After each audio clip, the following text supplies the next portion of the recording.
Mēs saskaramies ar slimībām, ko pārnēsā dzīvnieki un kas var pielikt cilvēkiem.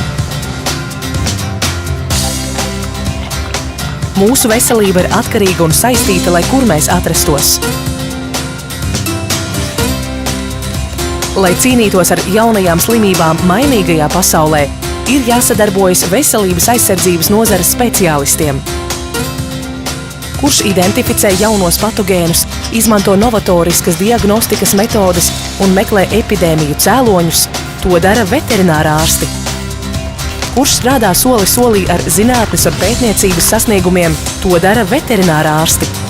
Kurš strādā veselīgākas nākotnes vārdā, to dara veterinārārsti. Veterinārārsti ir vairāk nekā tikai dzīvnieku ārsti. Privātpraksēs, zemnieku saimniecībās, valsts iestādēs, visā pārtikas aprites ķēdē veterinārārsti palīdz aizsargāt cilvēku veselību. It visur ikdienā mēs sastopamies ar veterinārārstu darbu.